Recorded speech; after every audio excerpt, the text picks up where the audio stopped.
Good evening, ladies and gents, nerds, geeks, dorks, gamers. All are welcome. My name is Kael, if you haven't seen me before, and I'm going to be talking about tech. It's something I like to do. Been taking a break from it for a little while. I think last Tech Talk stream. Hey Rocky, thanks for coming back. Or thanks for joining. Wow. Sorry. Long day of work. Words. Anyway. Last Tech Talk stream I did was about laptops almost a year ago. And we made major changes to the stream since. So I figured, why not bring it back? Yes, words are hard, kitty. Thank you. And what you see before you is the Kael Discord. We have a channel called Tech Talk, specifically for this stream and conversations like it. So anyone who is in the Discord wants to check it out, you'll see a bunch of channels and categories under PC Master Race. We got pictures of computers I've worked on, or just computers that my community has. Hey Chris, thanks for stopping by.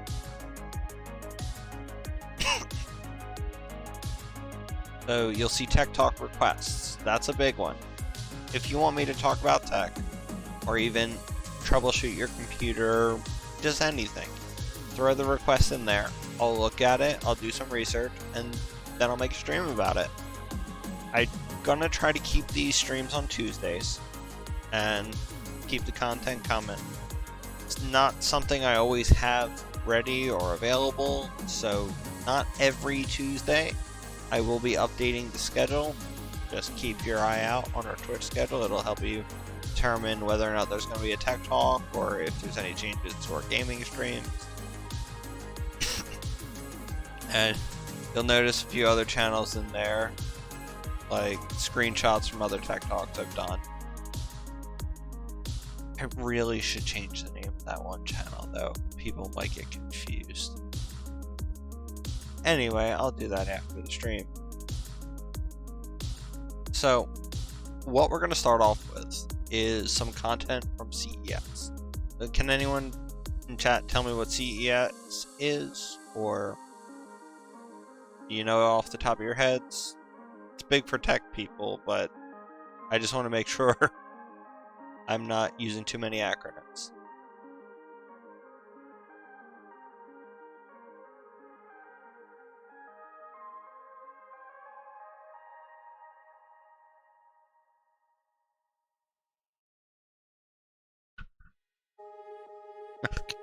So CES is the Consumer Electronics Show. It's a major expo that happens every January where hardware manufacturers from around the world show off their ideas, their concepts, their projects, and upcoming products. So January's CES is what gets people pumped for tech that is coming out throughout the year. There's also one called Computex out of Taiwan, which is more in-depth for hardware enthusiasts, I'd say. I mean, a lot of content comes out in Computex, but CES went digital this year because of... I really don't need to say it. So, a lot of manufacturers did something different to try to make themselves stand out against the other manufacturers with their digital keynotes, their expos, and one that really stood out to me, and my community will not be surprised by this at all. Asus released not only a digital expo, but an entire Steam game to show off the Republic of Gaming projects. So it gives you an interactive, digital hands-on experience with the products that you wouldn't get from just watching a keynote or slide. So what I wanted to start with tonight was that. The game, if you want to experience it yourself, is ROG Citadel XV, or Citadel 15. So we're going to pull that up, and we're going to take a look. I already have it running in Expo mode, but if you want to check it out, it is free on Steam, and it has its own little game mode. Give me just a moment.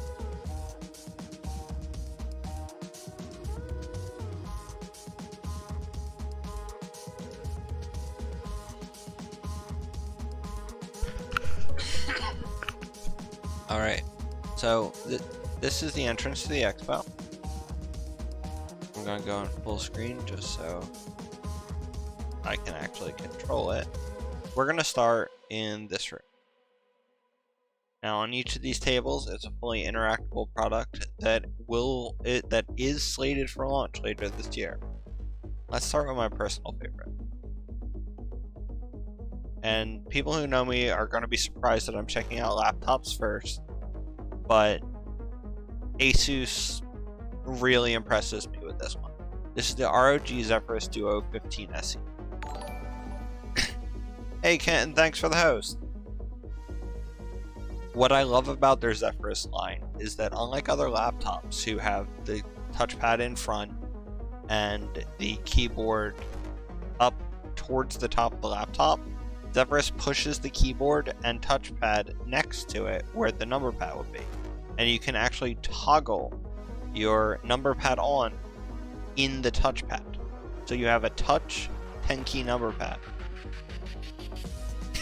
And this is a whole separate up to 4K display screen for you to monitor hardware stats or have a second small monitor. Like, this would be good for streamers as well because you can put your OBS, your Twitch, everything down on your second screen and still have a full screen display.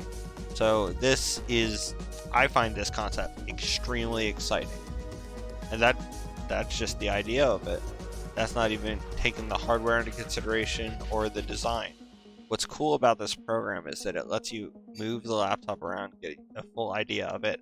And this, ladies and gents, is the most important part of a gaming laptop, the Ethernet port. Gaming can be done on wireless. Yes, you can game wirelessly. Wireless is never going to beat the latency of a hardwire. Ethernet is so important for gaming, streaming, digital content. I can't emphasize that. So seeing a dedicated Ethernet port on a laptop these days isn't something you see all the time. So I'm really happy that there is a... Why are you stopping me from getting excited?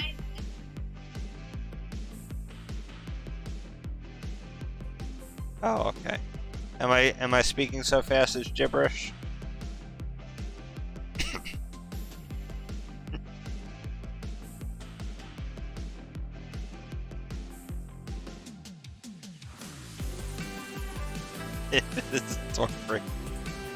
Not this one. This is more portable. This is more like a shock room than a Stormbreaker. But another neat thing is you can actually close the screen, and you see how the second screen folds in, and this is a really slim design. Even for a gaming laptop, this is really portable. So the only reason I'd ever quote game or stream on a laptop would be because I'm not at home. I don't have access to my computer. So I'd want something that's not going to feel like I'm carrying my computer on my back. So for me, the Zephyrus is my dream laptop. It really is. Now we're going to open her back up. Let's go over some of the specs. So here's their little ScreenPad Plus intro. So you'll see how that airflow, blue of course cool, red hot or warm, is properly distributed. Coming out the back, the bottoms, it's not choked up. And the biggest thing with a laptop is heat.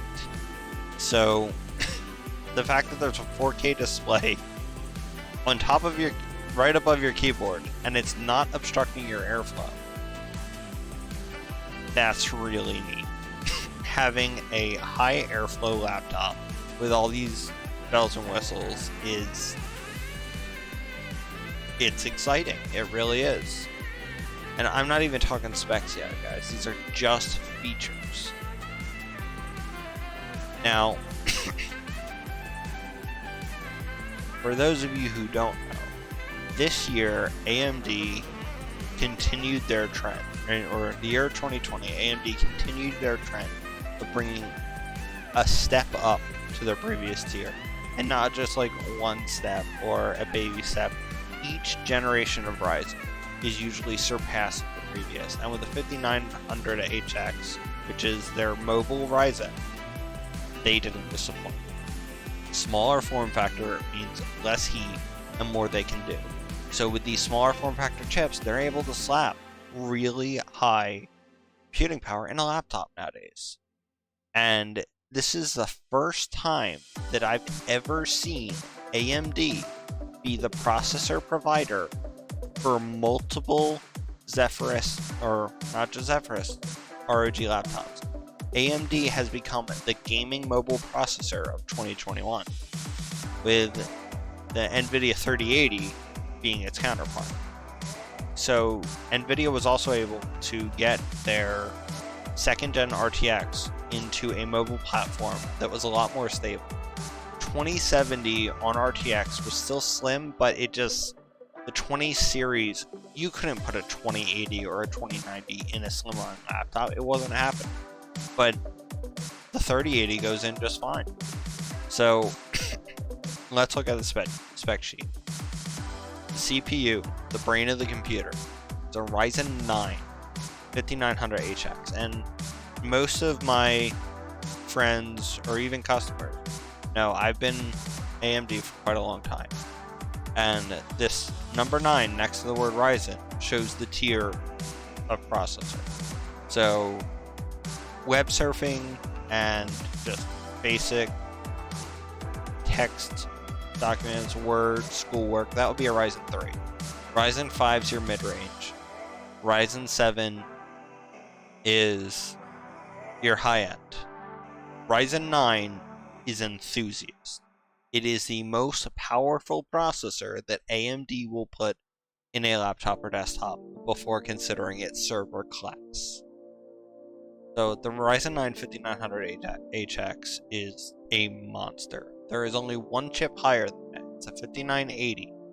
But don't worry, you can get a Zephyrus in lower. That's why they put up to. You can probably get a Ryzen 7. None of these products that I'm going to show you are currently on the market. So if you go to ASUS's website tonight, you're not going to see them. Because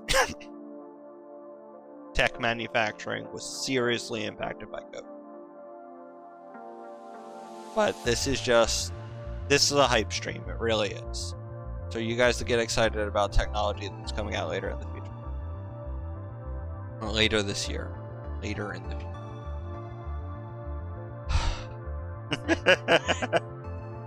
So, the default screen, the one you're actually going to be gaming on, is a 4K 120Hz 3 millisecond display. Now, I don't know what Adobe RGB or FHD 300, I mean, to me this is just saying I can make myself go really fast.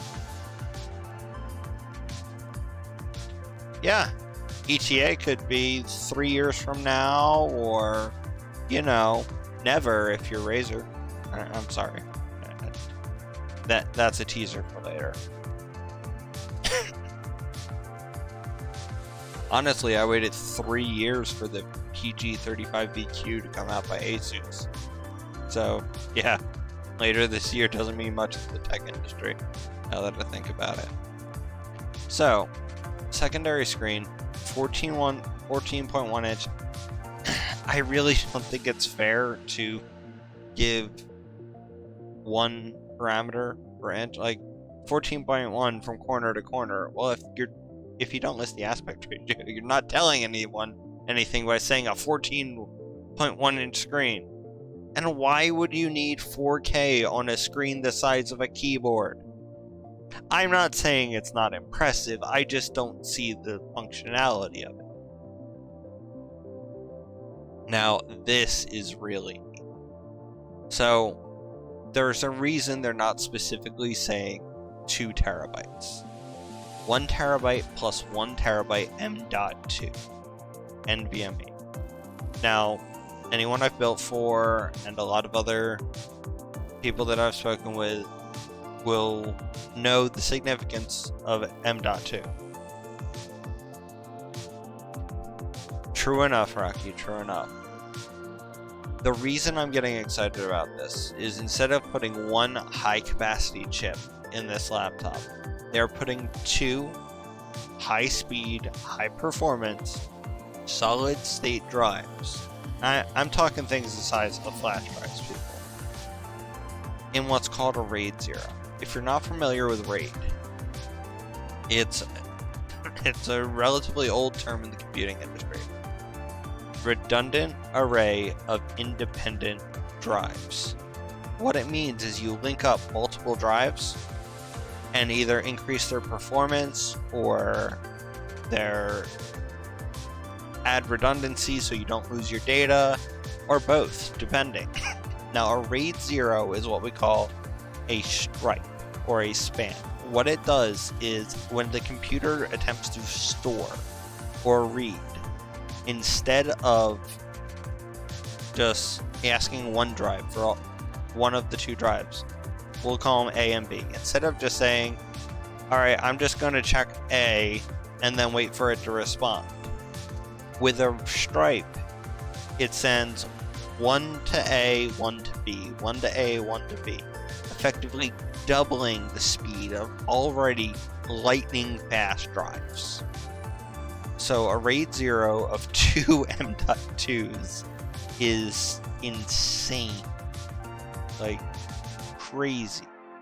Something Faye and I were going to do in our computers. But we're talking...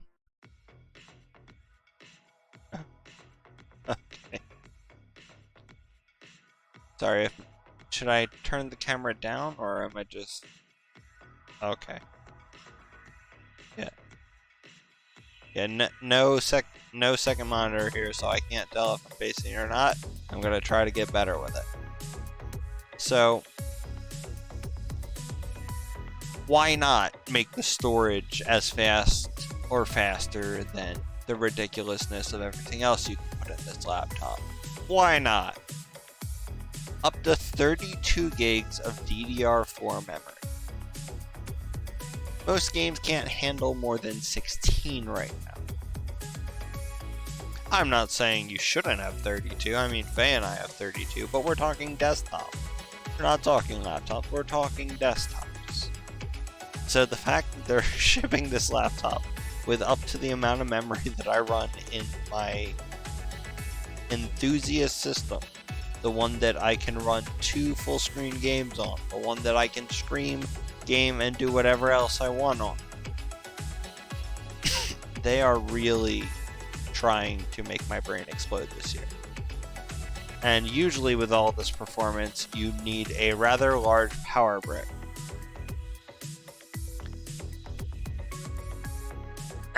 In Mjolnir is a little dated, man. I mean, I'm thinking that we did at least 16, but I don't even think Mjolnir had slots for beyond 16. Because if it was on DDR3, the most you could have in a DIMM was 18. I mean, it was 8, not 18. So you can have 8 per DIMM, there's 2 DIMM slots, so it's max 16. Now, your Loki, your desktop, has 2 16 gig DIMMs because it's DDR4. So, yeah. 32 is not a common sight in laptops at all, even upgradable. You didn't have the ability to throw 32 in a laptop until recently. Now, two-way AI noise canceling and Atmos, it's a laptop speaker. If they can make it sound great and make your mic work, wonderful. Do you want to rely on that for your audio? No, you're going to wear a headset. And for people who care about the pretties, which is most of us, per key RGB lighting. So you can use Asus Armory Crate to individually light each key of that keyboard. And most likely do breathing, spiral, your typical RGB gamut of effects. Flashy is probably the best word for it. So this is my fan fave for the lineup. Now let's get to more, I don't know that I want to call it practical. But let's see what else they have to offer. Now, for people who want a larger laptop, let's take a look at the Strix Scar 17. Now, because it's not a Zephyrus S series, it's not going to have that moved up keyboard, but it has a rather large touchpad, has your full sized keyboard, number keys, dedicated number keys, arrow keys underneath the dedicated number pad. Number pad looks a bit small to me, but that's probably because it has an unlock and other functions over the main keyboard, and I'm used to big keyboards. So, let's see. Yeah, everything's shifted up. So you don't have numlock or anything else up here. I'm guessing those are integrated on function keys over this side of the lot. Oh, numlock is actually moved next to the 0. Okay, that makes more sense. Trigger the number pad. Typical function array. I'm not sure what the ROG key does, but I guess I'd have to have one to know. Now, something they've been really fancy with this year, and this is on their laptops, desktops, and even gaming keyboards. Optical mechanical switches.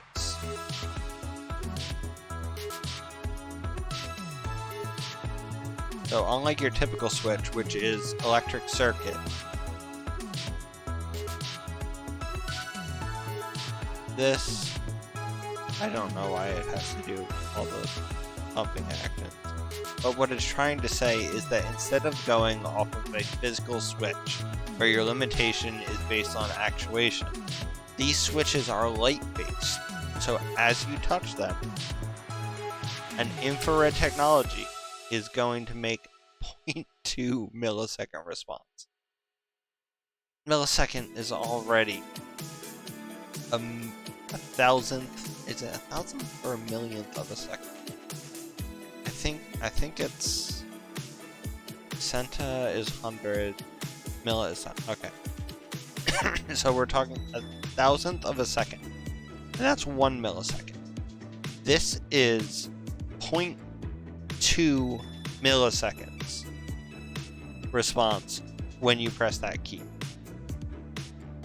That's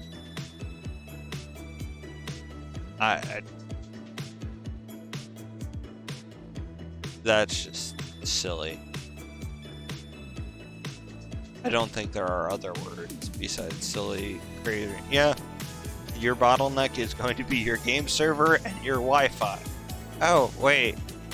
It has an Ethernet port. So your bottleneck's going to be your network and the game server. So now, you know Asus, you know they have to be flashy. You have an AuraSync ROG emblem on the back with this flashy little grid they have going on. You can customize the ROG armor plate, that they call it. It's a corner bumper that looks cool. You can get it in rubber gray, you can get it in silver, or nice and simple, in black. Now they say it's translucent black. I don't know what would be under there that you'd actually want to look at. It's a hinge. But I'd have to play with it IRL to know for sure. But now that we've gone over the features, same processor, same graphics card. Now this is supposedly an even faster responding monitor. So instead of the 120 Hz or FHD 300 Hz per 3 milliseconds, they had to make it go faster. And what I've heard a lot of tech tubers and other new media say regarding technology is faster frames can make you a better gamer. I've heard the same people say that RGB makes you a better gamer though. So take that with a grain of salt. But you really can see a difference when your monitor can keep up with your input. And when you're doing input at 0.2 milliseconds, I think you need a pretty fast monitor.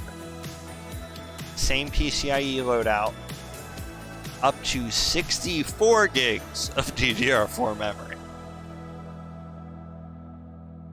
Yeah. 64 gigabytes of DDR4. These things aren't... Actually, I still want the other one. I still want the Zephyrus Duo, honestly. But it's...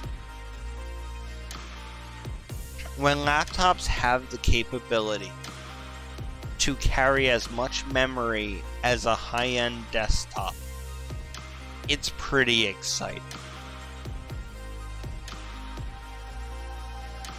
So 90 watt battery and Type-C charging. So you can use USB-C to charge them. Of course, using a dedicated charger is going to charge them faster. But having the functionality for Type-C is great, especially when you're on the road. Just want to plug in your car charger into your laptop. It's a great feature. Type-C is definitely moving beyond just phones and tablets.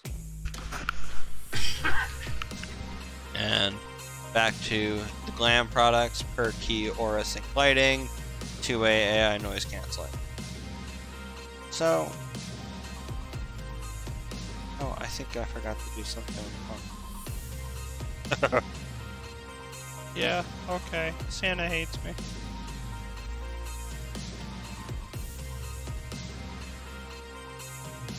Or should I say Santa hates, or our wallet hates Santa. That's what I should be saying. Alright, so give me a second, because I'm not sure if I actually have the audio playing for this program.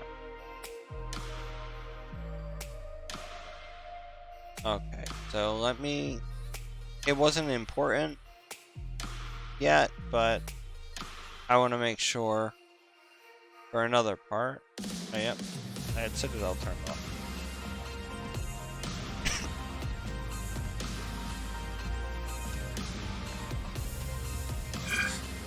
Okay, now you can hear the sounds.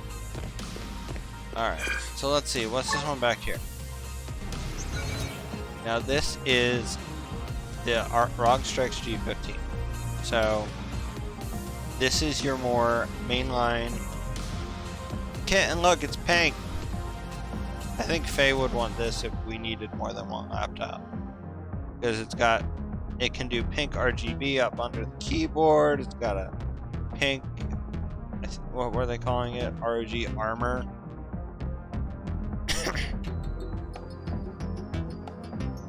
See, Chris? Isn't it? They don't have purple up there, but it's RGB. You can make it as purple as you want.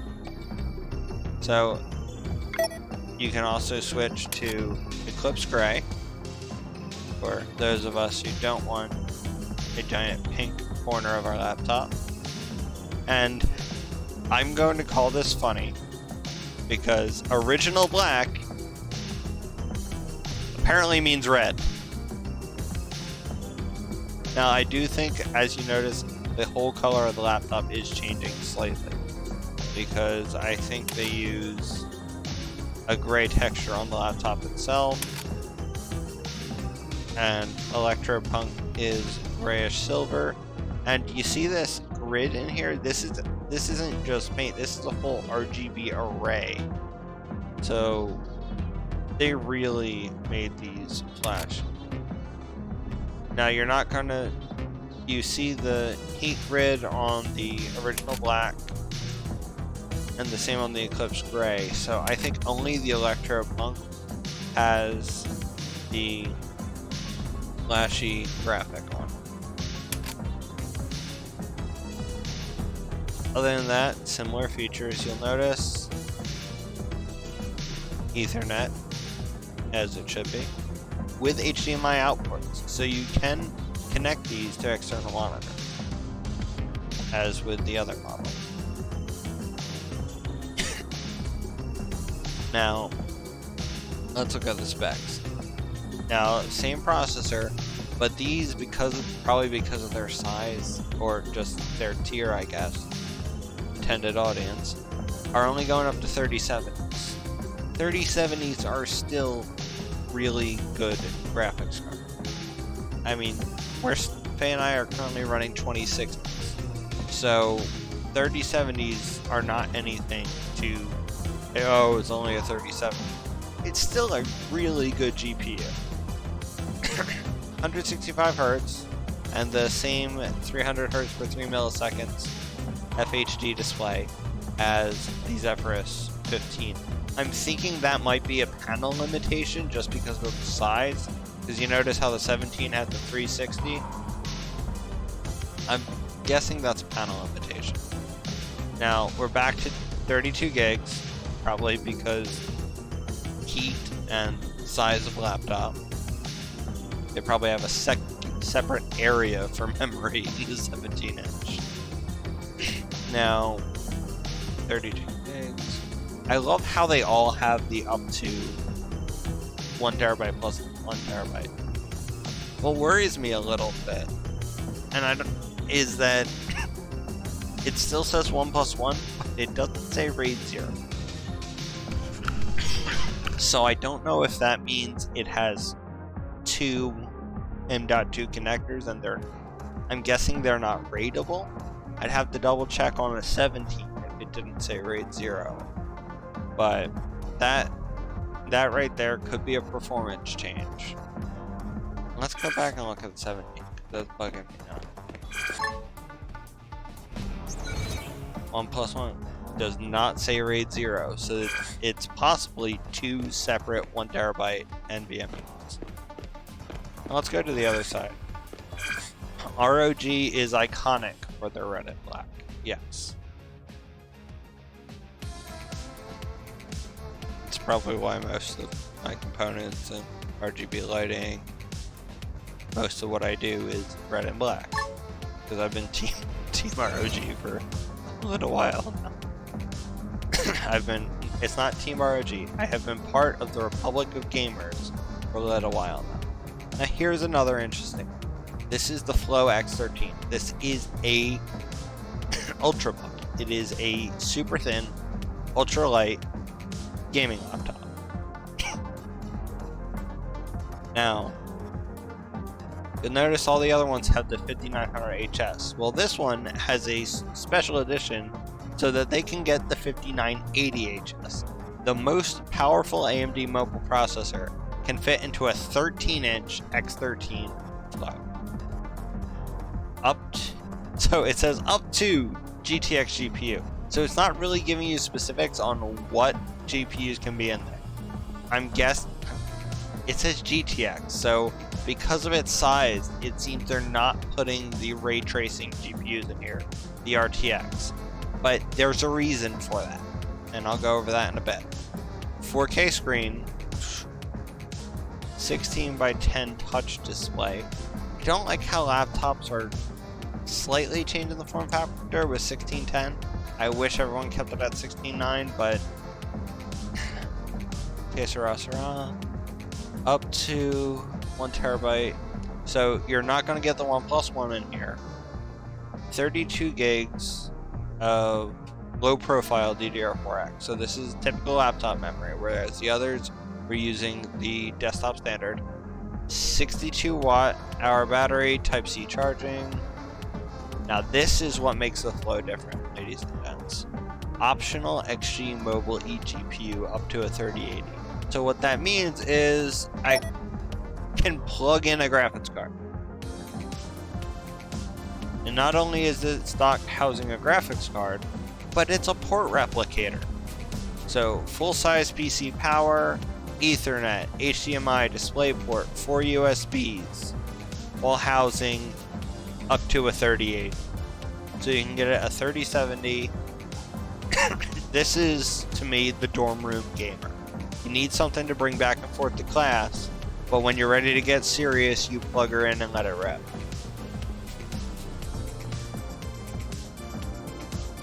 So having an external 3080 with a dedicated port, so it's not using bandwidth limitation of a universal connection. This is a proprietary connection to this laptop that Asus designed to be able to give you the bandwidth you need. My only gripe, and I understand why, but my only complaint is that the external GPU isn't changeable. Asus a few years back made something called the X-Dock, which allowed you to actually put your own GPU inside of a connector that would connect USB 3 to an ultrabook. I liked that. It was actually Thunderbolt 3 back then. Yeah, it was Thunderbolt over USB. But they opted for a proprietary design. This way they could guarantee the performance. And with a proprietary connection means it can pass through a lot more than Thunderbolt. So this is really neat for what it is. I'm not saying I want one because I wouldn't use the functionality. I really wouldn't. If I'm using a laptop, I'm not going to dock it at home to use it. I'm using it on the go, so I want the power inside the box.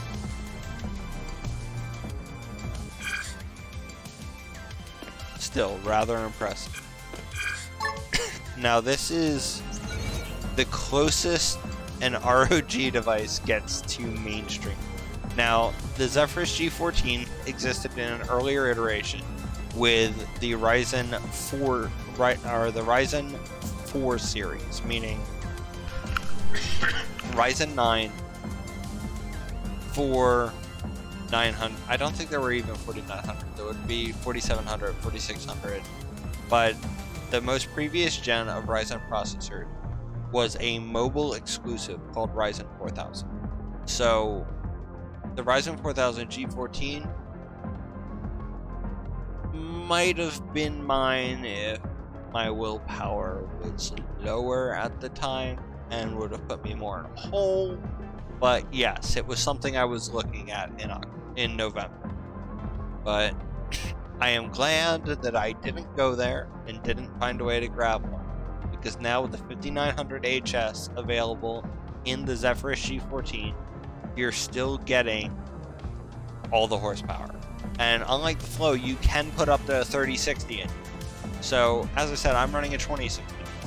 3060 is still going to be better than what I have in my desktop. Now, 120 Hz, Full HD 140, they are not listing 4K, so I think the highest this probably is going to go is 1440. I may be wrong. 1 terabyte NVMe, 32 gigs of RAM, 76 watt-hour battery, Type-C charging, Wi-Fi 6. Now, they didn't mention this on the other device. This is the new 802.11ax. This is for the 6 gigahertz band. So if you're going to use a device on Wi-Fi, having the latest wireless adapter inside your laptop is important. And the reason I say this is, yes, you can get a USB wireless adapter. They're almost never as good as hardwired or as internally wired. So having a good network card in your laptop if you're planning to game wirelessly is very important. Now that we went straight to the raw tech, let's go over the fun stuff. Anime Matrix LED.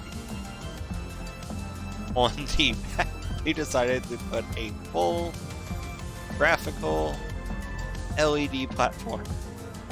So people on the other side of your laptop get to see how fancy a laptop you have. The Anime Matrix. Yeah. And you can get this in the Eclipse Gray or Moonlight White. For those of us who want to show Apple who's boss, and the PC can white too. Has a nice little Republic of Gamers emblem right here. Nice and fancy, rather professional looking right at. And how many of you here remember Office 95 with Clip It? The little pop-up helper that was an animated paperclip.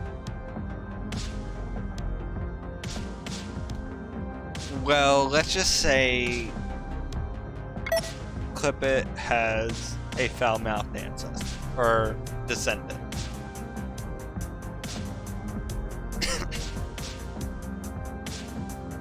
With all sorts of crazy.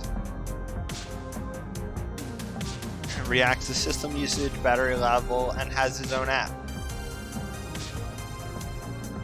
And he can show up on the back of your board. Or yeah, back of your laptop. And his name is Omni. I know this because when you play the game mode, Omni's the one who takes you around the Citadel. So after playing this in game mode and finding him on the laptop, I'm like, that's freaking adorable. I hope you can install Omni on the higher end too.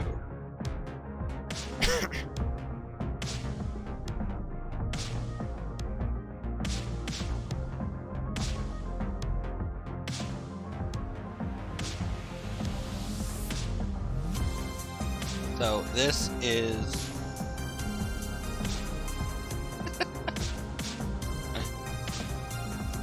and have him spray paint your monitor from the inside. I don't think he'd have as much functionality on the laptop because his big thing is power monitoring and such, but yeah. Omni might show up on my desktop by the end of the year if I can install it. Because it does say own desktop app, so I don't know, Omni might become part of Armory Crate for all we know. So that was all the laptops. This is a category that I go into hesitantly because I am not a proponent of pre-built computers. But we're still going to look at this because it's not your typical HP. Alright. This is Strix GA35. Full-size public gamers Strix graphics card. Closed loop liquid cooler. This is what I was talking about earlier, Kitty. A CLC. There's no maintenance. You don't have to buy liquid. You don't have to mess with the fittings. There is no way that you are going to directly cause a leak with a closed loop cooler. So, case is a little ostentatious. It really is. Closed loop coolers are starter packs for liquid cooling. Multi-chamber design. You'll notice that the air is coming in through here, up top, but at the same time, you have air coming in the side and in the back, and then coming out through the power supply. So this chassis reminds me a lot of the 11 Dynamic,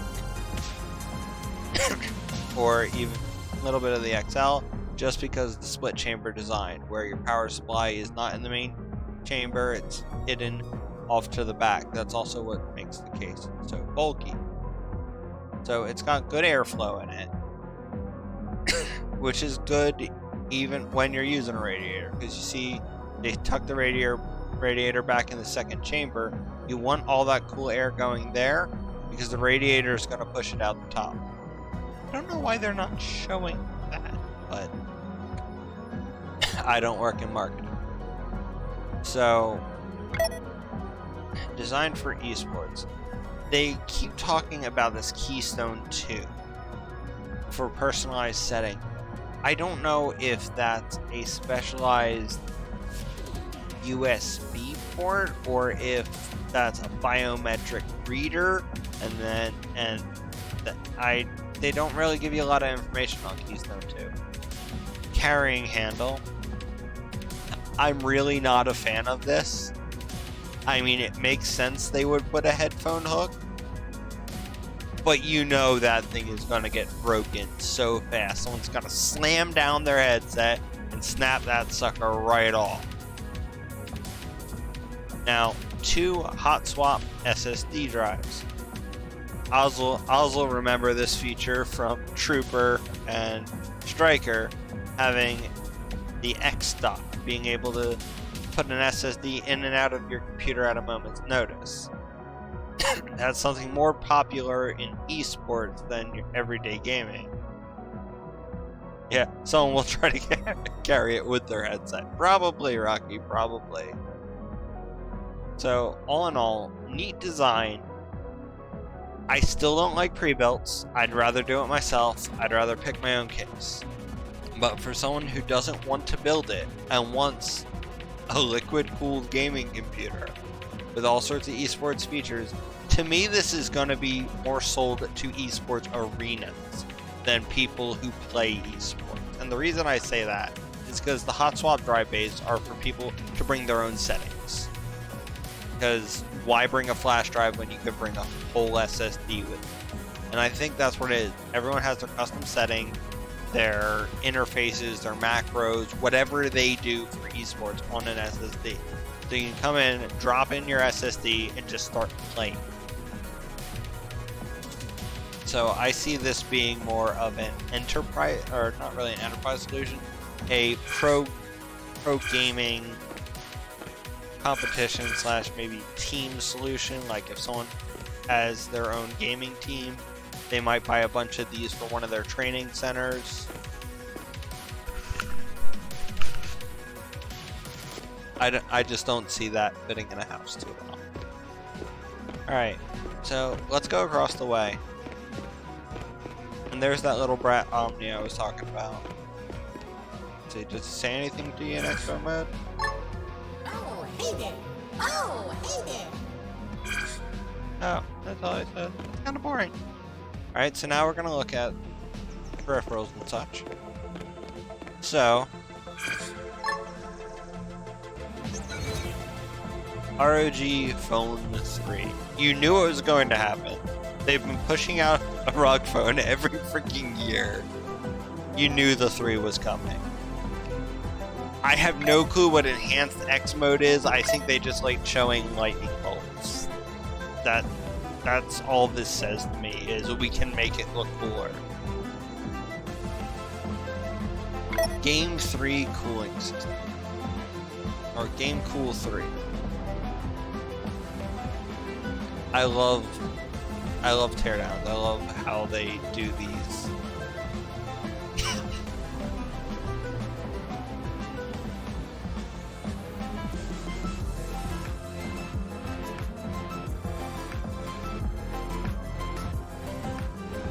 I mean, there's not much to say about it. I just want them to see. I mean, I could go over it again and explain what all the individual components were, but so here's some neat features they have. So most people have to buy controllers to sit on the side of their, I don't know why that's up. Controllers to sit on the side of the keyboard.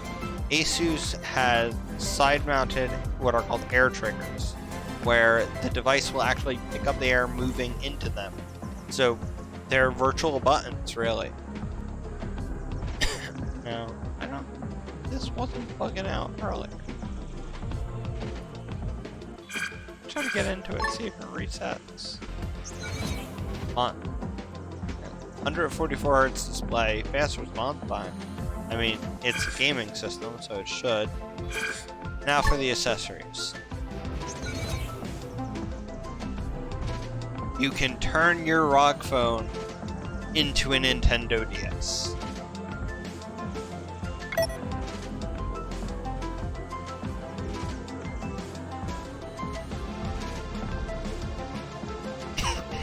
I don't play racing games on a smartphone, but for those who do, this is probably very awesome. I don't see the purpose, but it's kinda cool. And this I do see the purpose in. This is the ROG Kunai 3 gamepad. So you'll notice it kind of looks like how the Nintendo Switch has the slide off sections of the controller, where you put on either side of the Switch, or you put it on a gamepad, use them independently. So that's a feature that Asus kind of borrowed for this. And this is the all-in-one mode, they call it, where you would just use... I want to know where you get the free-floating phone dock so your phone can just levitate in front of you as you're holding a controller. That's what I wanted. But anyway, the Kunai also has a handheld with its own independent dock per se. So you put the controllers on the edge of the Kunai, and it sockets in like a Sega Game Gear, for those of you old enough to know what I'm talking about, or a Nintendo Switch.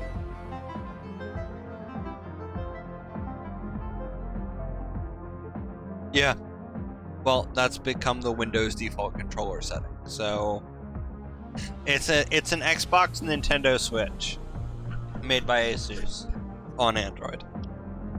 Yes, Asus made a phone that you can turn into a Switch or a DS.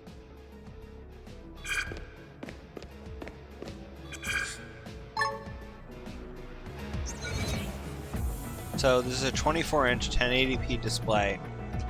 I can't really get excited over 1080p. I just don't. I've been playing 1440 for too long. But the refresh rate is insane. 360 Hz, 1 millisecond response time. There's no arguing. G-Sync processor.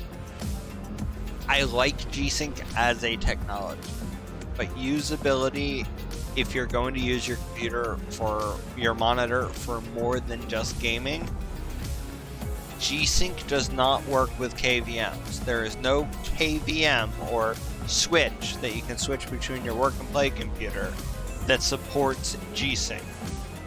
They're all capped at 60 Hz. If you intend to use a KVM or use this for work, G-Sync does not matter. Now, the sad part is, the only thing I really like about this monitor is that ROG finally came out with a desk mount that you can dock your ROG monitors into. So you no longer have the huge desk stand and can clip it to the monitor. That's exciting. And it looks like you can even mount it to a wall, but no, that's just for the bracket. Never mind. All their monitors do have base mounts on the back. So this whole part comes out and they have base mounting plate. So you can use custom stands or arms on Asus monitor. Now, I hate to say it, ROG's a little behind on their peripherals, if you ask me. Because when I look at this, I see a mouse. That's what I see. I see a wireless mouse with a Type-C connector and an RGB scroll wheel. Now, push fit switch. So apparently you can change the switches in the mouse. So it is customizable. And, well, yeah, it would extend the lifespan of the mouse. But because I'm used to my 12-button mouse, or 20-button mouse realistically, I'm used to MMO mice. So this type of mouse doesn't do anything for me. This would be more for FPS gaming. Laser engraved ROG side aesthetic. It's cool looking. But to me, this is a juiced up mouse. Doesn't do a whole lot for me. Now let's look at the specs. Maybe this will prove me wrong. Gladius 3 wireless with tri-mode connectivity. Wired USB, RF 2.4 and BLE. I think that's Bluetooth. That could be neat. 19,000 DPI. They can't use my 6,000 DPI setting on my 12,000 DPI mouse. Very powerful sensor, but I don't see the application. 0-click latency. Okay. if it can click the button before you can, nice. Pretty sure that's not what they mean, but you know, marketing. G micro switch, laser engraved aesthetic, ergonomic design. Wait, wired 79 grams, wireless 89. So I guess you can get a Gladius wired if you never plan on using wireless.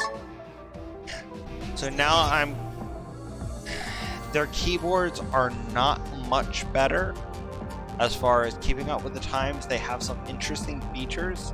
I know a lot of people lately game without the 10 key number pad. So for the Claymore 2, they actually made the number pad removable, making it an ambidextrous keyboard, which I find that neat. Now, being able to move it to the left side, you can also program it as a macro keypad if you're not using it as a number pad. My biggest complaint about the ROG keyboards is there's no macro keys, but being able to repurpose the detachable number pad, to me, can remedy that. My curiosity here is, because it's a detachable number pad that can be used as a macro pad, can you buy a second one? Because if you can buy a second one, you can get the full macro keys and a number pad. That's my food for thought on this one. These, however, are slightly impressive. The optical mechanical switches. We saw them a bit on the laptop, but this goes into a better explanation. So, their hollow square stem is kind of interesting. Now you see how there's a laser running through it, and each key breaks the laser to put in the input. That's the difference between optical and mechanical. You're no longer requiring the physical pin to contact connection. That technology is neat. I'd like them to move into a 12-button mouse and step it up a notch with the keyboards. Recently, though, I did see a YouTube video with a new ROG keyboard coming out that is a lot cleaner. So I do believe they are making strides in it. It's just they're all about inspiring innovation. So ROG may take their time with it, but once they get there, I think they'll have a really good peripheral product. Now this, I'm not getting one for a few reasons that are my own. This is a really cool looking router. This is a Wi-Fi 6 ROG Rapture wireless router. USB ports on the side so you can set it up for your own web storage. Internet in, 2.5 gig cable. My gripe about the 2.5 gig ports is if you have a computer in your house that has 2.5 gig, only one person can use this. So this type of device doesn't work for Faye and I, who would both want the 2.5 gig port. You'd have to put a switch in there, so that's an extra component you'd buy. The switch can degrade your conductivity because you have another cable, you have another device, you have to hope that device can push 2.5. It's just, on its own, one port's not enough. 4 ports on a router, I have an 8-port switch behind me. I want an 8-port switch in my expensive ass router. But other than that, those Wi-Fi speeds are ridiculous. It's gigabit Wi-Fi. It's 1.1 gigabit per second Wi-Fi. That means they're catching up to Ethernet. But Ethernet now has 2.5 and 10 gig. And you're always going to have wireless signal degradation. So the 6 gigahertz band is the new thing. And 2.4 is always going to be 1148 megs. But 5 and 6 gigahertz up to 4804. This is where it feels gimmicky. If the 6 gigahertz band can only do 4804, are they adding all three bands together to get this 11,000 megabit per second number? That sounds more marketing than technology. 7 extra 160 megahertz channels. Okay. Higher capacity and 0 weight from DFS. Oh. Okay. Digital file systems. I mean, I know a bit about networking, but I can't off the top of my head figure out what they're talking about.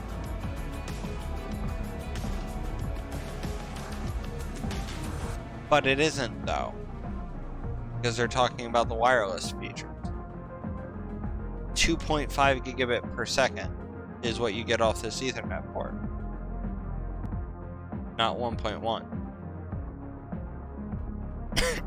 I think they're literally adding 4804 to 4804 to 1148.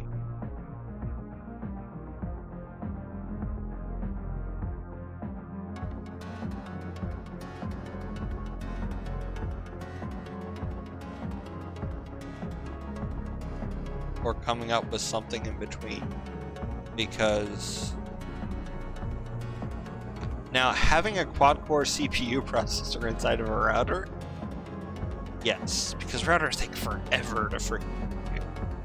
And now that they're putting hardcore processors in routers, thank you.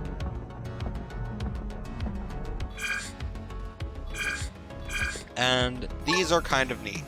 I will give them that. I kind of like these. I'm not getting them because my use case is not the best for this. But to show off why I like these, I'm going to have to turn off the music real quick. And we're going to use their audio deck. So this is the ROG music they're playing in the background. So listen to music in a crowded room, right? Heavy noise cancelling.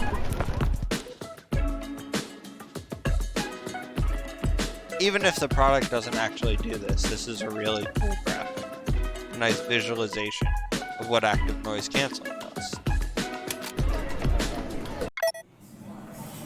ASUS AI noise canceling microphone eliminates over 50 million types of background noises to give you crystal clear voice communication, whether you're indoors or outside. Listen closely and hear the amazing difference. So that kind of speaks for itself. ASUS AI noise canceling microphone eliminates over 50 million types of background noises to give you... And that's supposedly the same one that they're putting in the laptop. But this is their Go headset. This is designed for using with their phone and other devices. So it's a fully Bluetooth gaming headset and it has a 3.5 cable. So you can use this in non-Bluetooth devices. You still have to charge it via USB-C, but it seems like a pretty neat device. I'm not going to hate on it. My problem with Bluetooth isn't the Bluetooth devices, it's Windows 10 it's not really good at Bluetooth audio sources at the moment. It might just be the products I've been trying, but I've had a lot of problems with Windows 10 and Bluetooth devices.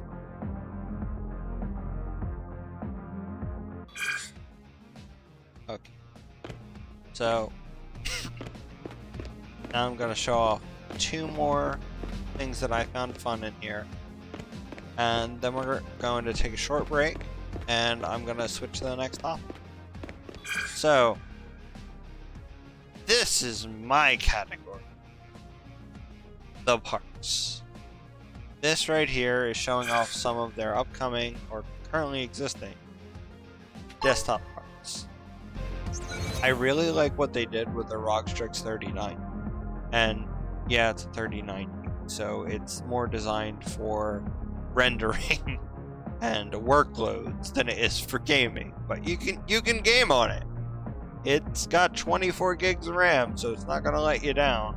It's also the only GeForce card now that has SLI. NVLink is now exclusive to the 3090. It's no longer for putting two inexpensive cards together to make a better card. No, this is for putting two very expensive cards together to render an entire TV series. But the thing I like about what they did is NVIDIA on their Founders Edition cards decided we're going to create a new custom 12-pin power port. No power supply in the world has a 12-pin power connector. They don't. It doesn't make sense to. So off of every brand new shiny Founders Edition card, you have to put a dongle so you can plug into 8-pin power cable.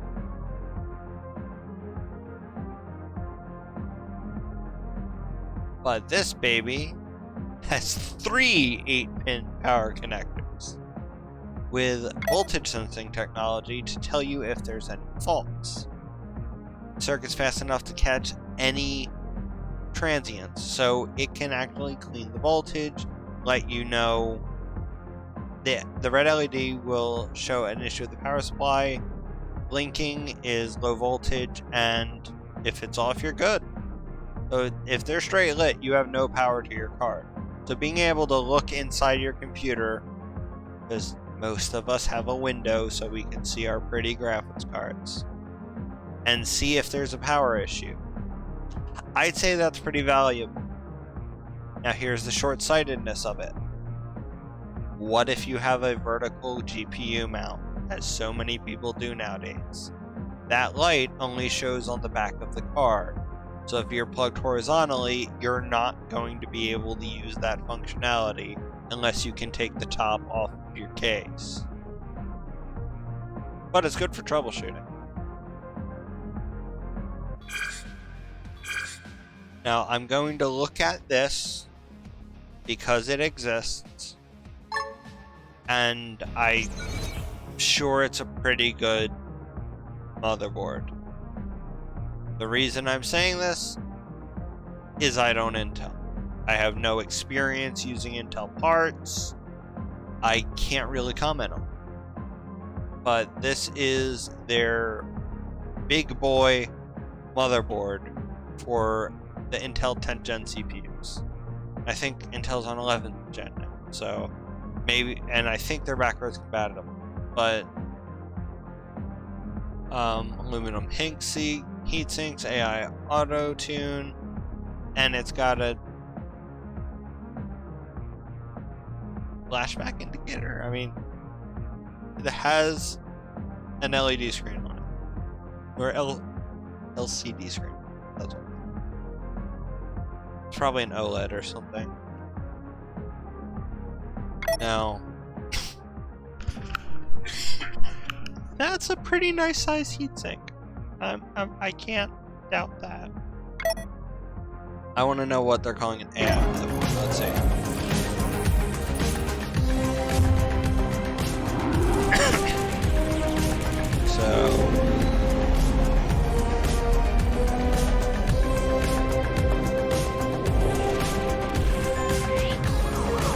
Yeah, alright.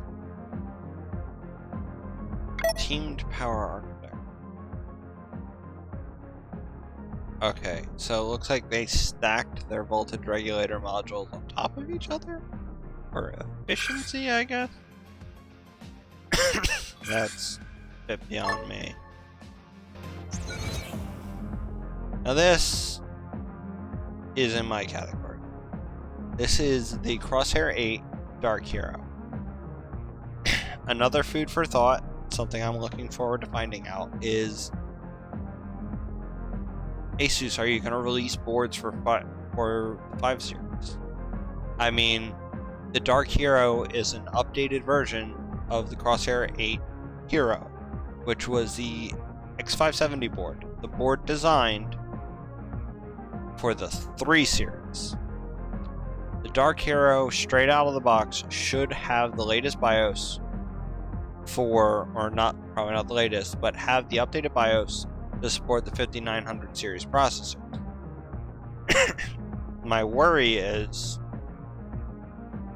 what if everyone goes out and buys the Dark Hero and in August we get a whole new line of motherboards with an updated AMD chipset with the new processor? I mean, it's nice that they updated a really strong board, but when are we going to see the 9?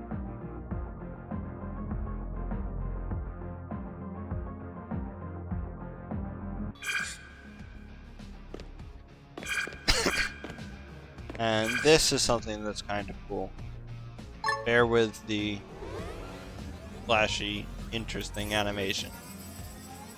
And then I'll be able to show you what's going on. So they just took the computer apart in thin air, put it in a box on one side of the screen, and they're gonna take it out of a box on the other side of the screen. I have no clue. I think they just wanted to play with pixels when they did this. Now, you see the ROG Ryujin closed-loop cooler in there. So it is going to have the ROG 360mm with a giant honking pump and screen that tells you your temperatures.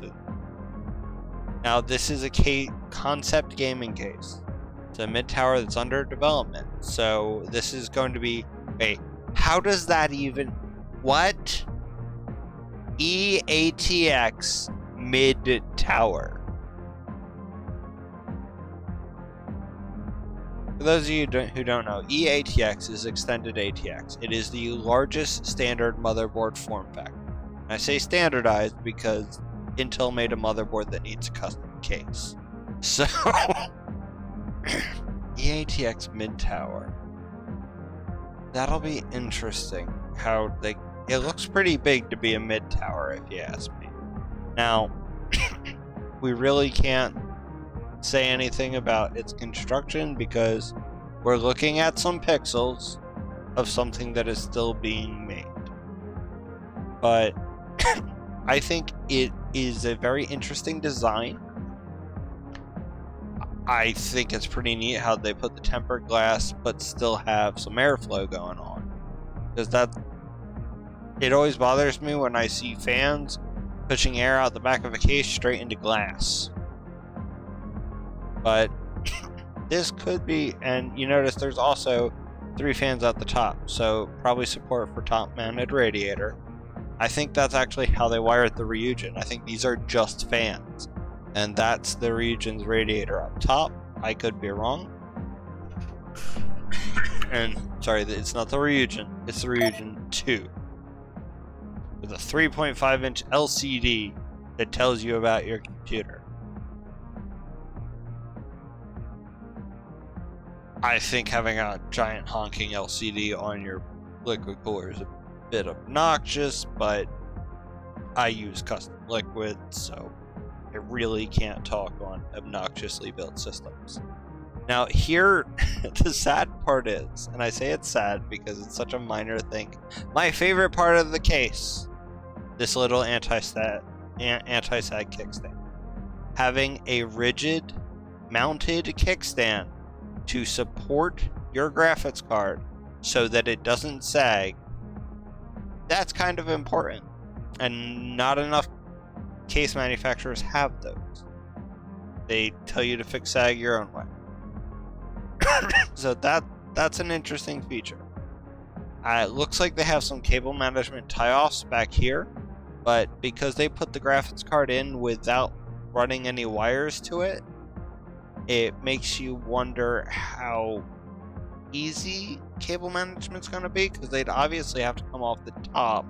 You're not going to run them down here. You might be able to run them off to the side and around, I'd like to see how wire management works in this case.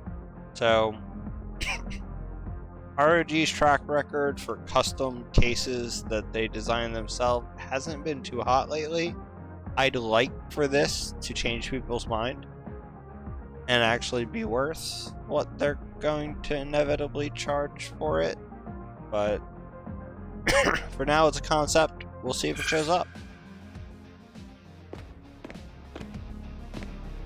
And we're gonna end this segment of the stream with a little video that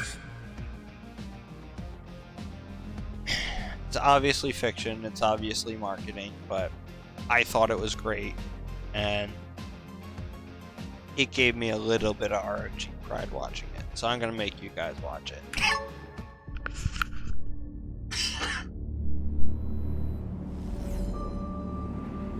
It was the age of gamers. It was the age of oppressors. The satellite orbit bombing incident, also known as the Checkmate tragedy, sparked recollections of the horrible event witnessed here just 9 years ago. Are we continuing to ignore this? It was the epoch of utopia.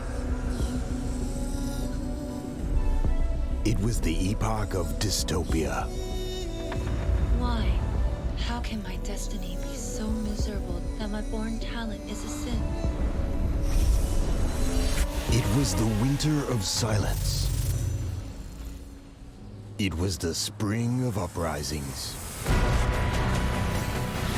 No organization has yet come forward to claim the crimes. However, a radical group of gamers represent... the way the government is handling these dangerous... Do you want a life surrounded by time bombs that could be detonated at any time?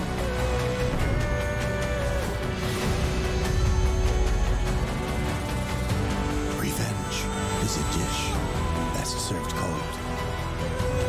I have a dream that one day this republic will rise up and live out the true meaning of its creed. We hold these truths to be self-evident that all human beings are created equal.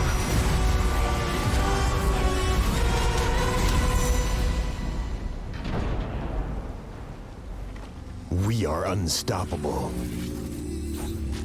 We are all going directly to the Republic Good of night, Gamers. kids. Have a good sleep. Thank you for tuning in.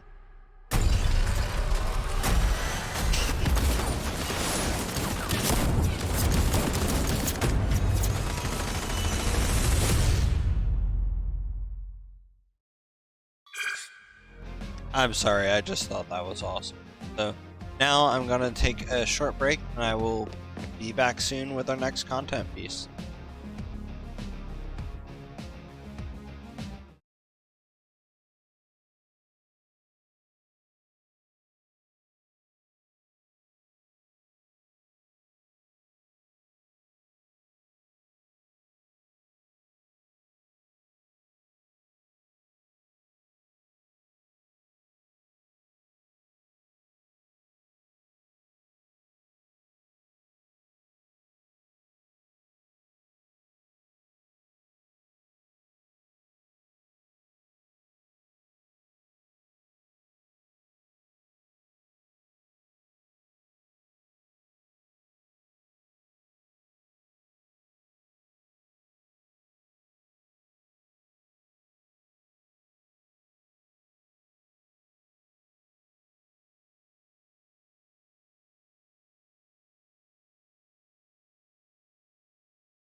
Alright, everybody, I am back. Are you guys ready to see what I have cooked up for you?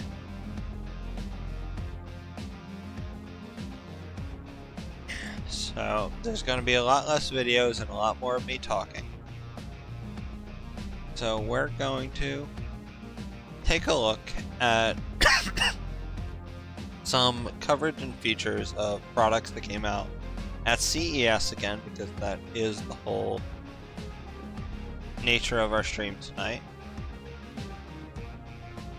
And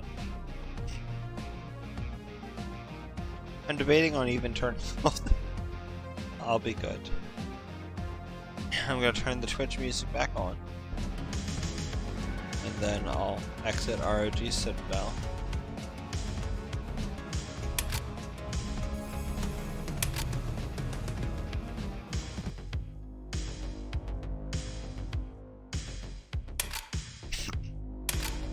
So what we're going to be looking at is first we're going to look at what EK, the liquid cooling, how do I say this? EK is a liquid cooling company who's been around for quite a while. They're constantly innovating their products to assist with liquid cooling, high quality liquid cooling solutions in more and more markets.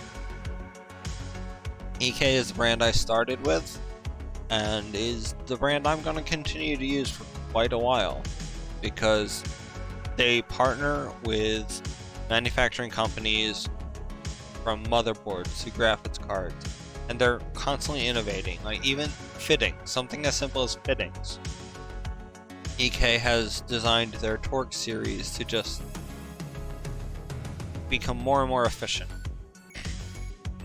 Now, this isn't going to mean much to most, but EK is now making workstation computers. Ones used in industries via rendering, probably healthcare. They are having fully liquid-cooled solutions for high-end computing devices in the corporate domain. So that's what FluidWorks liquid cooled workstation does. This doesn't really apply to me or you. I find it interesting because it's designed for performance and horsepower more than it is flashy. So I'll give them credit for expanding into the corporate domain with their liquid cooling solution. Yes, I love my EK. You're not complaining about yours either, May. Now, first product that they announced at CES was their Quantum EK MSI MPG. Now, I don't use MSI, and Z590 is Intel, so I can't comment a whole lot on it. But I will say that the integration is nice. So what this is an MSI motherboard that instead of EK making a block for it that you have to buy, take apart your motherboard, and install this block, this motherboard will ship with this block installed.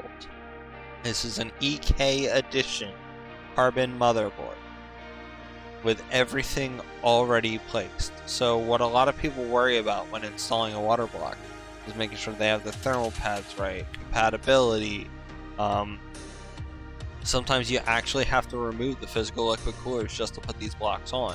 So having it integrated into the motherboard, or at least shipped pre-installed, gives you some peace of mind. Now these right angle fittings you just saw, how they're super thin, they don't stick out, those are the torque fittings I was talking about. That's EK's new streamlined fitting line.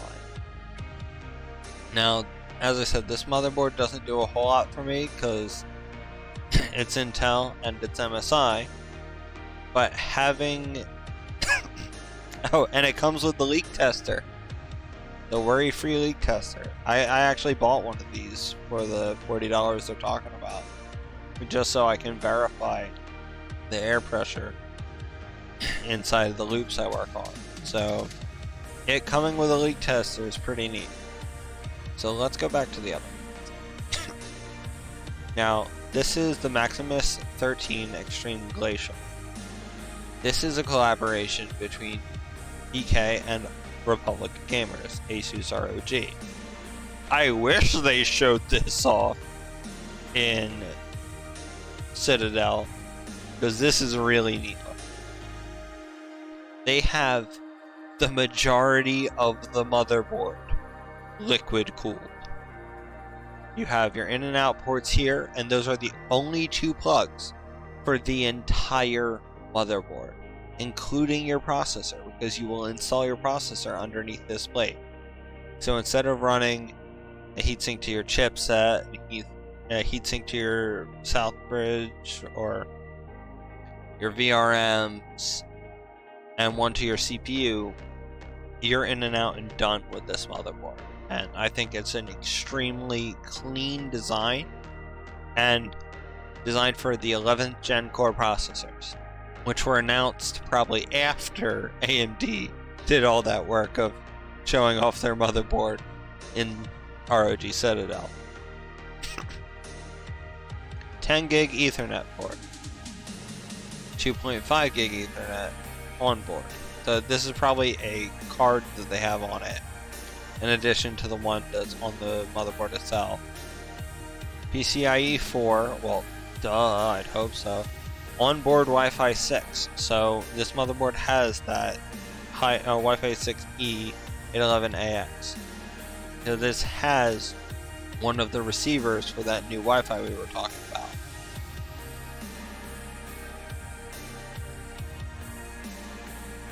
Just because I'm paranoid from my last stream, I was making sure I did remove myself from the pause screen. So, let's go back. So, for a high-end Intel motherboard, the only thing I can say is, I want to see this happen on the AMD side. Because this is really neat. It's super clean, I love the silver accents. This would be great in an O11 Dynamic, Dynamic XL, or even an O11 Mini, because, no, sorry, not fitting in a Mini, it's an EATX motherboard. But, that is a little bit of a gorgeous project. Speaking, oh no, we're not there yet. Alright, I'll get there. Now, we didn't talk about them a lot in the last stream because,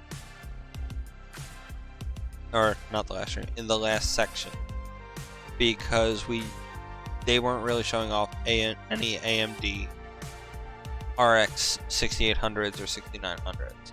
But PowerColor is one of the big brands for the Radeon graphics cards, and they teamed up with EK to, instead of using their own custom solution or getting like a cheap all-in-one, because a lot of them are doing that. They'll put closed loop coolers on their graphics cards and tell you to figure out where you're shoving the extra radiator. PowerColor teamed up with EK to put an EK custom designed water block directly on the card and sell it with the full cover water block already installed. So, I like that. I'd like to see more graphics cards sold with EK plates on them straight out of the box. But, as we all know, 2020 and most likely 2021 are not good years for industry manufacturing. That's the word. They can't keep up with demand. Now, these are the quantum torque fittings I was referring to. So, as a few of you have seen my builds and how in our liquid loops, both Faye and I have a ball valve so that we can drain our loops better. This is EK's new drain solution.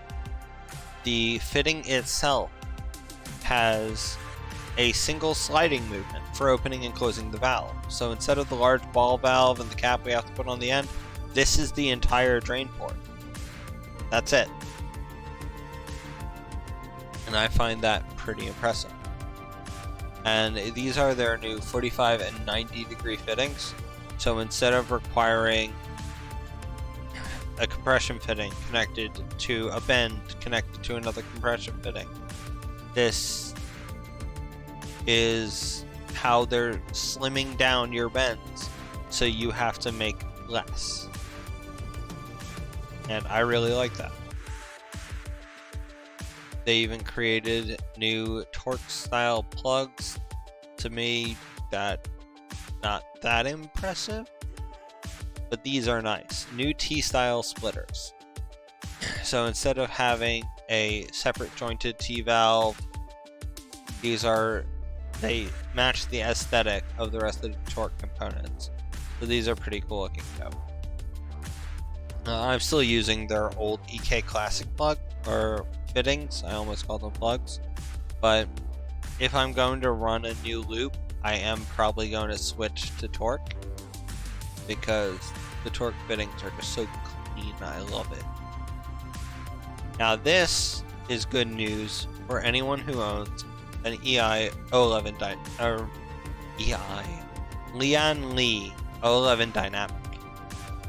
The 011 Dynamic has a side port for up to 360 mil-rad, has a top for 360, but no bottom mounting, so you can't add any extra cooling to it. So EK designed a full frame box that goes underneath the 011 Dynamic and has its own distribution plate. It's supposed to provide seamless integration. I'm trying to figure out where they're going to put the hole, because how are they going to get the tubes up? Where's it coming from? There's no holes in the bottom of the case. So I want to see, because this box is just supposed to be designed for people who have 011Ds to just sit their computer on top of this box, seamless integration, add all the extra cooling you want. Which I think is really cool, because you can mount up to 2 radiators in here, and it has a built-in D5 pump. So if you don't already have liquid cooling and a pump in the top side, your pump's downstairs. So you can run all your liquid cooling without worrying about where you're going to shove the pump. That's impressive.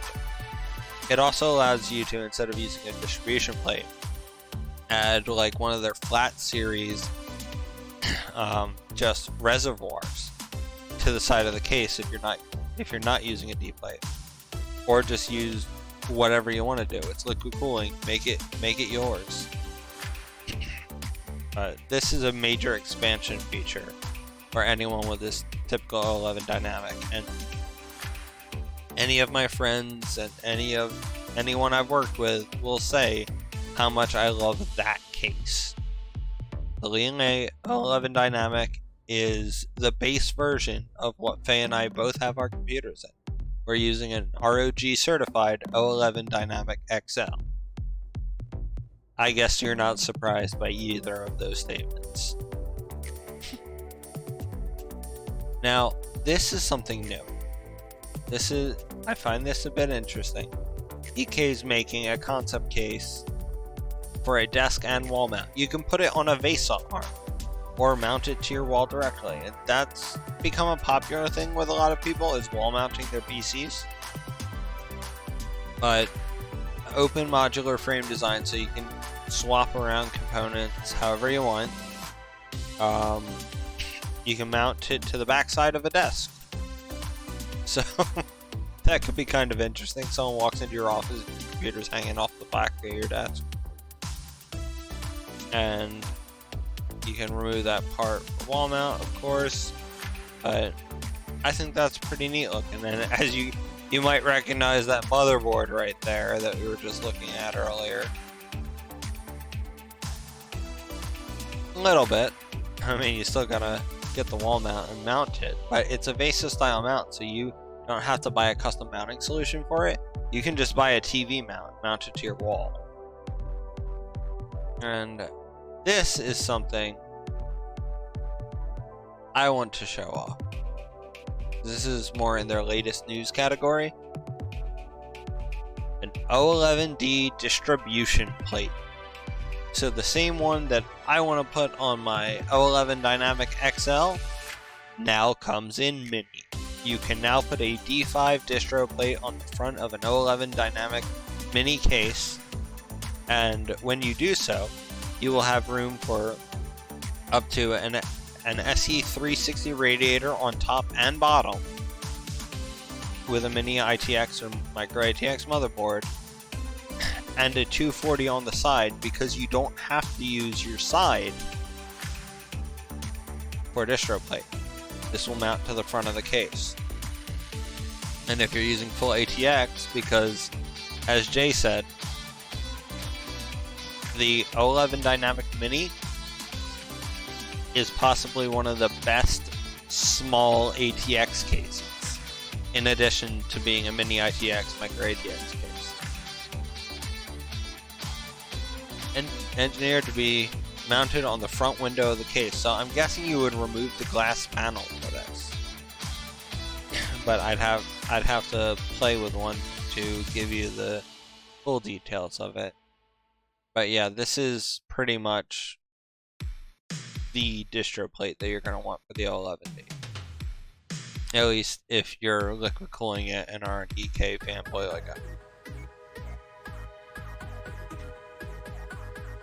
EK AIO. Now this is cool. So EK recently designed their own pump and closed loop cooler because they realized not everyone can afford or wants to get into custom liquid cooling. So they designed their own closed loop cooler. And this is really neat because it gives you more functionality without any of the mess or worry. I would trust EK's AIO over even one like Corsair has been doing it for quite a while.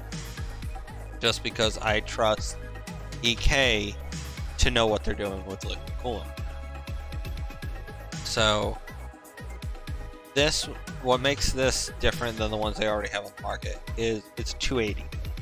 So they now have a all-in-one solution with two 140mm fans and a radiator sized to fit them.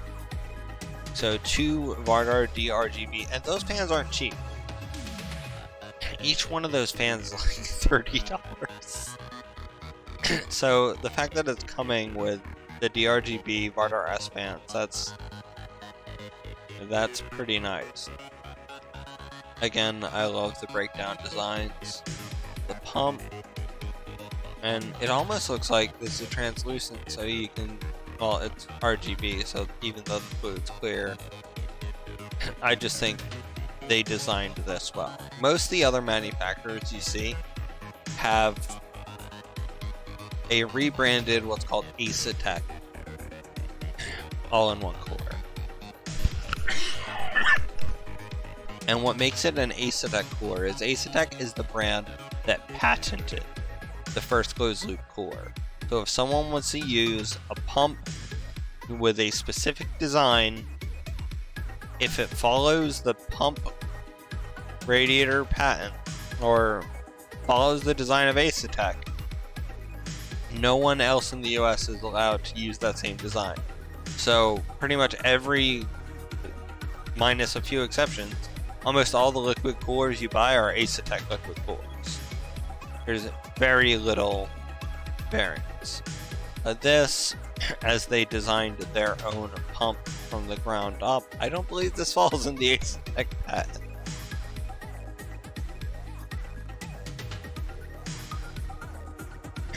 Wait, EK AIO, oh yeah. So, now EK likes their RGB, but they also realize not everyone wants it. So, basic and special edition.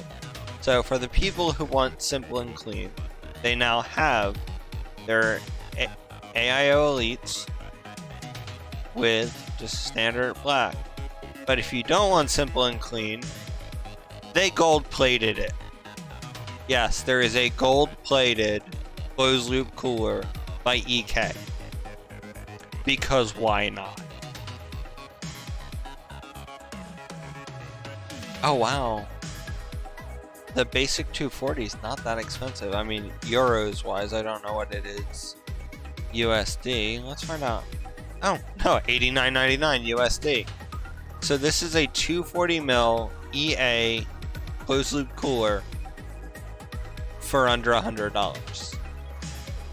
that's not really something you can argue with when most Corsairs, even before they slapped all the RGB on them, were over that. I think what we paid for our first 105 was either between 120 and 140. So yeah, that's a pretty good deal.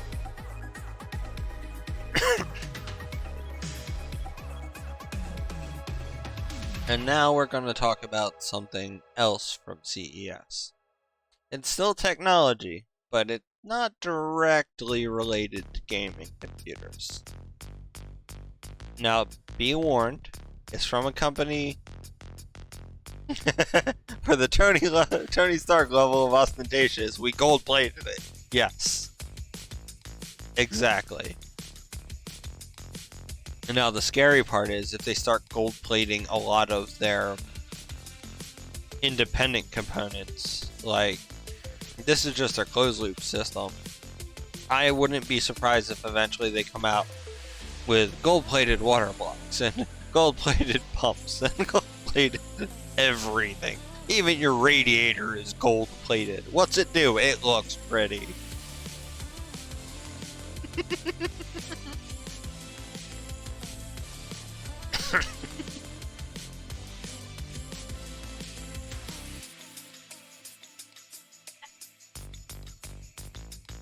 So, now that we're done with my little EK tirade, let's look at the world's smartest mask. Razer for CES. So, I'm going to give you some background. Razer comes up with some pretty crazy ideas every year at CES. You think you want to make an Iron Man PC when you update, huh? It's possible. I mean, there's been some crazy stuff out there. And all we need is the right paints. Real easy with Lianli cases is all the metal parts come off. We can get them painted red, we can put some gold in there. Hard part would be the motherboard. Anyway, Iron Man PC has to be shelved until I come up with better answers. So Project Hazel. COVID's not going anywhere. The vaccine's gonna help, but we're not just going to get a shot in the arm and the whole world is cured.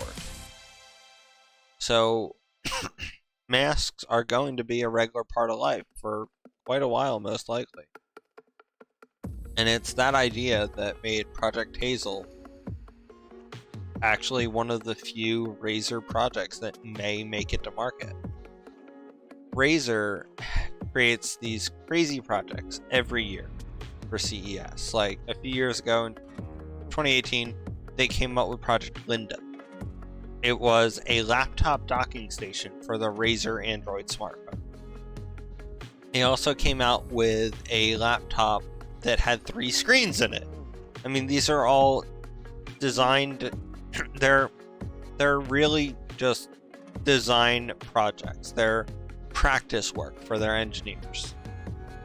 So what they release at CES is usually something fantastical that draws eyes but never makes it to market. Well, I read an article today where a guy saw a Project Hazel prototype being used in a Zoom meeting. So Project Hazel might actually be coming to market, and this is because they're currently advertising it in white and black. This is probably something Faye and I will buy if it comes to market.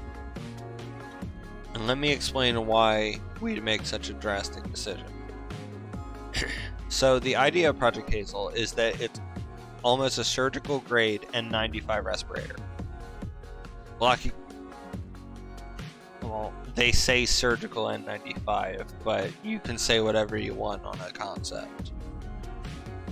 In addition to its high bacterial filtration, the BFE, mask also has a high fluid resistance, protecting against droplets and splashes, and I'd say that's very useful. Detachable ventilator regulates airflow and is capable of filtering at least 95% of airborne particles. The cool thing is, its case, this little box they have it in, is a UV light sterilizer. So you charge it and clean it at the same time. Now, the reason it needs a charge is these ventilators also have microphones and speakers built into them so that they can project your voice through the mask.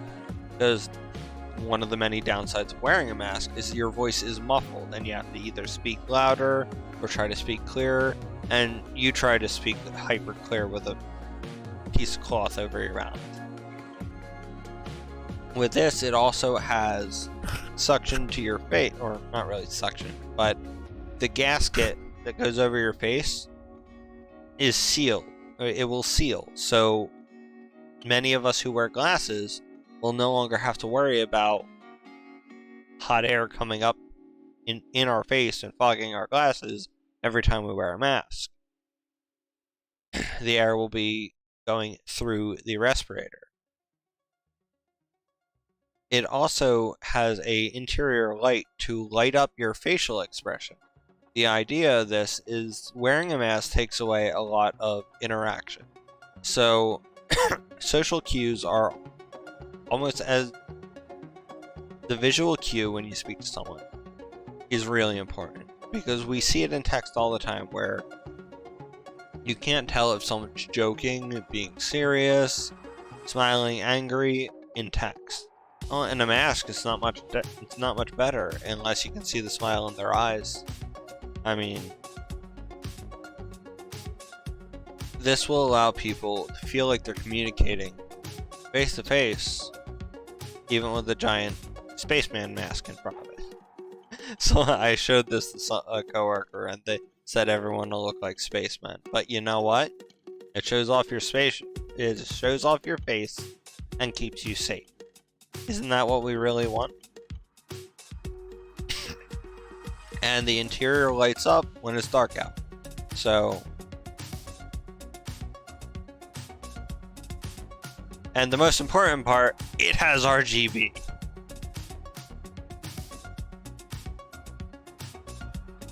Because Razer. It has full access to Razer Chroma RGB.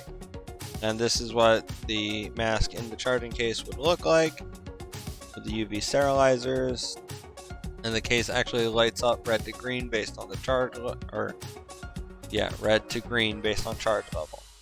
So I think this is a pretty wild concept. And if it comes to market, this might be the only Razer product that actually stays inside of our house. Because it's a great idea.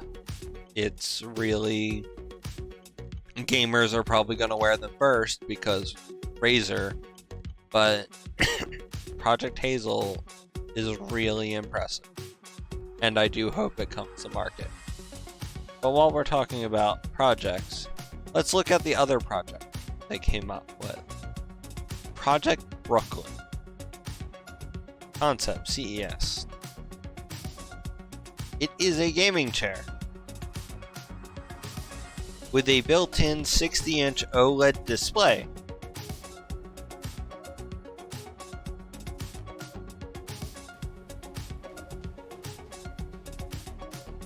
For a fully immersive gaming experience.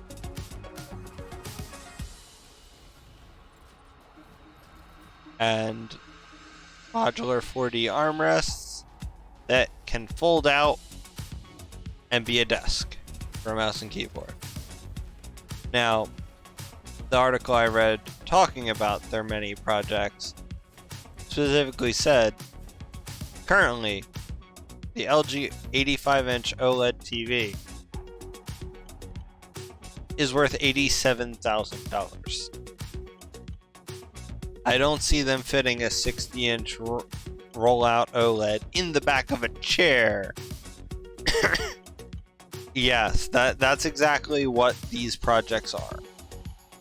It's an engineering design exercise. I mean, the sad part is they make them look as if they're going to come out this year. They make them super real.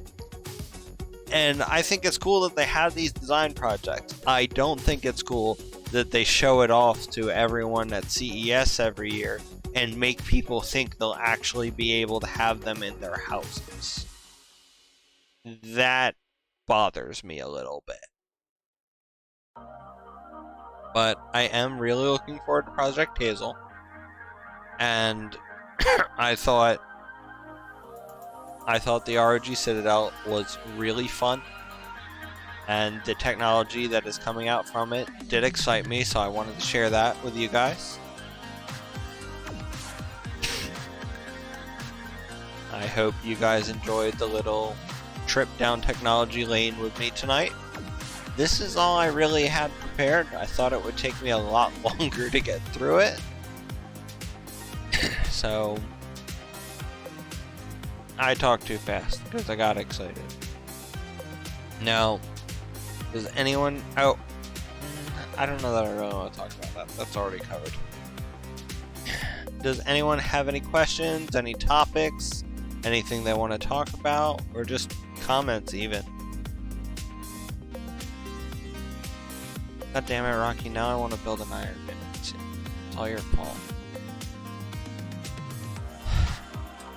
And for those of you who didn't see it at the beginning, I'm going to pull back up our Discord. In the Kael and Faye Discord, we have... Oh, might help if I go to the Discord. We have a channel, or a category, called PC Master Race. And that Discord link will get you there, where you can put glamour shots of your personal creation, your PC that you're very proud of. Tech Talk is where you can ask questions or just show off things you found. Anytime I find something interesting or relevant, I try to throw some stuff in there so people have a resource per se. And this is where I'll also announce if I'm going to be doing a Tech Talk, because this isn't a constant stream of mine. I am going to try to make more content for it and be able to show off more each stream, but I don't always have something that I'm really excited over. So I'm also going to be doing my build videos, maintenance, repair, troubleshooting. That's all going to be covered under Tech Talk, so that will be my Tuesday stream. As I said, I will be updating my schedule so that you guys can see when I'm having a Tech Talk. I'm going to try to keep it up to date for you. And I also have a channel in the Discord called Tech Talk Requests. If you have a technology question, even if I don't know it, I will do my best to answer it. So if you put a Tech Talk request on something you want me to talk about or help with, I will research it. I will come up with some content and suggestions for you, and I will show it on Tech Talk Tuesday. We also have a channel from screenshots of previous Tech Talks, where some of our community members have taken pictures of important bits and left them in there. There is another channel that I may be changing the name of. It is called Tech Porn. There is no pornography or NSFW material allowed in this channel. It's just where I put parts that I'm either looking at for a build or upgrade. So I do not want to see any cyborg pornography in this channel. I may even change the name, because I don't want to see any of that. That's not what the channel is about. So I'm going to change the name on stream just so we don't have any of that nonsense. So we're going to call it... Should we just call it I Want? I Want.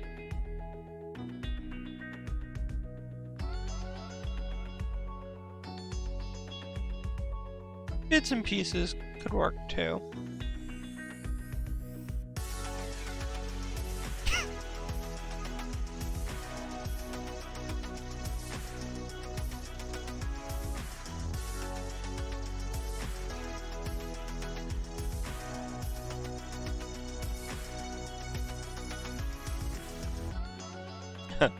No, I'm not going there. Also, you can't use capitals in creating text channels. So this actually works better. Bits and pieces. Because a byte is 8 bits. And capital B always means byte. Lowercase b always means bit.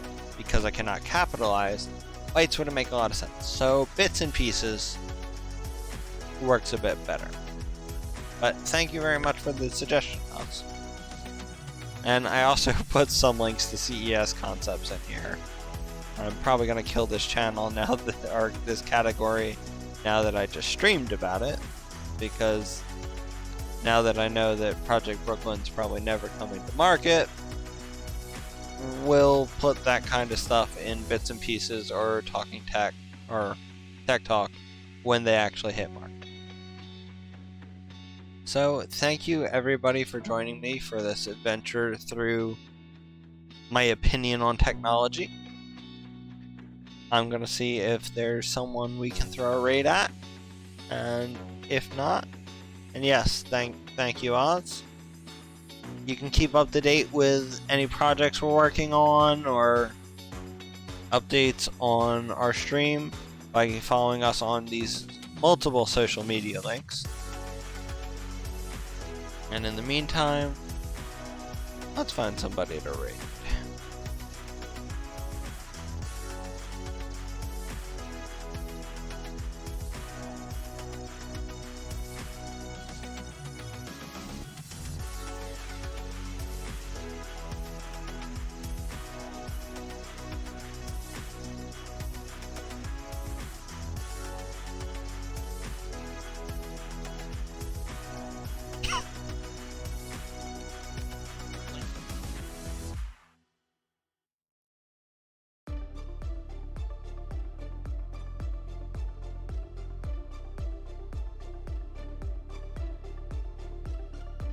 I don't know that I'm finding anything.